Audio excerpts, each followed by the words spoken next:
Are you tired of endlessly studying complex AI concepts without any real world application? Stick around to find out why you might be wasting your time. Hey, it's Jacob. Welcome to this new video. And today I want to talk about learning AI in a way that is practical. So let's write this down: AI learning. Because I'm tired of all of the content about learning AI that is just impractical and it's wasting people's time, and mine included. I had to learn AI at some point. It's like there's just too many things that are completely useless. So let me explain what I mean. Like, a lot of people, when they want to learn AI, what the first thing you do, right? If you're like an internet guy, you are gonna go like on the internet and look for content, right? So like internet meaning maybe Google, maybe YouTube. That's one of the main thing here. Or I don't know, like maybe buy books. That's another one, right? And those are like, that's fine, but like we really need to understand who is writing those books, who is doing that content, who are the people, who are the teachers, right? So one of the things that is kind of like counterintuitive a little bit is teachers. Usually there are people that haven't necessarily been doing the thing, right? What they have been doing is like teaching the thing. And so they don't have the same background as people who have been like actually doing working with people to solve real world problems. What they are talking about, they are basically academics. They're not necessarily like people that are using, like they don't know basically the type of things that really matters versus the type of things that we don't know and that we need to solve. So a very simple example of that is when you need to learn like an algorithm, or like basically they're going to teach you about things that are very specific to what they know, right? Meaning like it's a problem that they know how to solve. Let me give you an example here. Let's say you have like a sorting algorithm. That's a good example. Sorting algorithm. So a sorting algorithm is basically something that is going to give you like that is going to sort something from like, let's say biggest to smallest to largest, right? So for example, you have like 2, 1, 3, and then it's going to give you like 1, 2, 3, right? That's the sorting algorithm. Now obviously it's really simple when it's 2, but when it's 10,000 input, then it's a little bit more complicated, and you need to do that well, right? It's like, and then people are studying sorting algorithms, and they are like teaching that. And they, as someone who doesn't know anything about programming, let's say, and then they teach you to like implement those things, then it's like, sure, that's going to train you, but at the end of the day, like sorting algorithms, they don't matter at all. They never really mattered. We're in 2025 right now. Like the sorting algorithms, guess what? Large language model, they can provide you with the sorting algorithms, like all of them. They're going to give you the best one depending on the criteria that you're going to ask, right? You don't need to know about sorting algorithms. And guess what? We don't even need the large language models for that, right? Because it's a known problem. This is super, super important to understand. The known problems are not problems. They are not, because known problems might have been a good thing to learn like maybe 30 years ago, but now we have like unlimited knowledge of everything that everybody has ever worked on. So if the problem is known, then the solution is known. If the solution is known, you just have to find the solution. You don't have to like implement a new solution. And that's how you work when you actually work like in the real world. You're never gonna have to implement an algorithm, a sorting algorithm. So what do I mean by we don't need the large language model? Well, you have like in Python, for example, but it exists in all of the other languages, probably. You have sorting algorithms that have already been implemented. You just have to find them, or you just have to look for it, right? You don't have to actually go down like one level of abstraction to understand how it's set up. That doesn't matter. Like this is inefficient. This is not teaching you things that you're actually going to need to learn. So instead of doing that, you stop doing that, and instead you learn how to use them. That is useful. Like, have a use case where you have to implement a sorting algorithm, meaning find it and put it somewhere and use it so that then it works. And then that is going to be something that you are going to like, that is going to be useful for you. And it needs to be linked to an actual problem that you're going to solve by using a sorting algorithm. And maybe you could even have constraints about, and those wouldn't be artificially constructed constraints.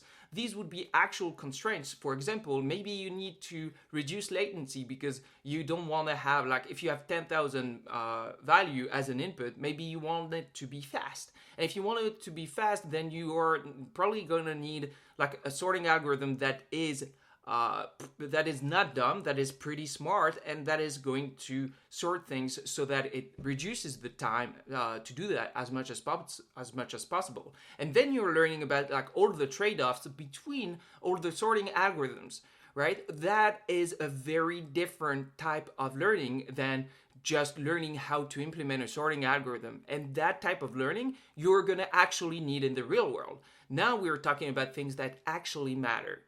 So that's one of the concepts here. So like another example here is the gradient descent algorithm. Gradient descent algorithm is gradient descent. So it doesn't necessarily matter what it is, but basically it involves like derivatives and like matrix calculation and tons of things like that. It's basically what is used to train a neural network. Here, you use the gradient descent when you have like examples that are labeled, right? Labeled data, basically. So those are the labels, and those are the examples. And then the gradient descent is going to train that neural network. So that is a powerful one. That's super useful. But guess what? Again, you don't need to know how to implement a gradient descent algorithm. It's basically a type of like optimization algorithm. But we don't need that. It's very unlikely that you're going to need to go like deep into like how the gradient descent is set up and then modify that, because all you need to do is like use the function gradient descent, right? In Python, like for example, if you're using like PyTorch, then in PyTorch you have it's basically a library to train neural networks and build neural networks.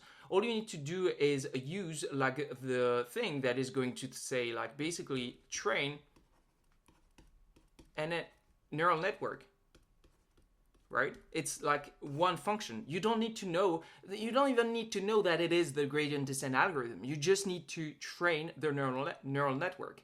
And then sure, then if there is an issue and you don't know what's happening, then you need to investigate, and maybe it's unlikely, but maybe you are gonna need to know like how the gradient descent is set up. But here's the difference though. You're gonna learn things that you actually need, right? Like it means it's linked to an actual problem that you have. Preemptively learning things that don't matter just in case, that is not practical. Like okay, you can do that, but then 99% of the things that you're going to learn, you're never going to use. Plus, guess what? Like tons and tons of problems are getting solved right now as we speak. So even that, like there are tons of things that are not even going to be like the solutions that you're preemptively learning to solve problems, they might not even be relevant like when you encounter the problem. So, it might be a complete waste of time. That's not the way to do it. The way to actually learn is the main way. If you just remember one thing from this video, is learn by trial and error. Basically tweaking. You take things that already exist and then learn to make them work extremely well. And learn exactly in what use cases they fail and in what use cases they succeed.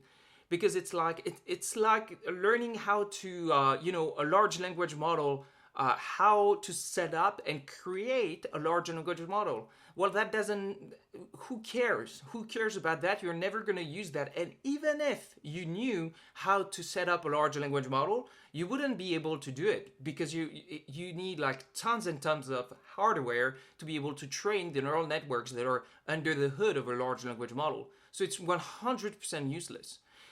So this is that, instead of doing that, learn how to use large language models really well.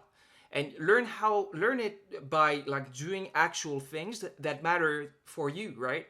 So whatever the thing might be, if that's fun for you, that's one of the things that is motivating. Like, it doesn't matter what it is, it needs to be useful for you. So if it is fun for you, that means it's useful. Or it saves time, maybe. Save time in your workflow. Or effort, save time. Or effort. Those are the main ones. Maybe money, but like that, or let's be real, that's pretty rare that something that you're going to build, if you're a complete beginner, is going to save you money. But time and effort, 100%. Or errors as well. Like errors, meaning like if you're doing something that is very error prone, then implementing something that is going to make it less error prone is going to be very, very beneficial. Because by the way, like that is one of the main value that people don't talk about ever, is like a programming language. It is extremely good at doing that. Why is it good at making things less error prone?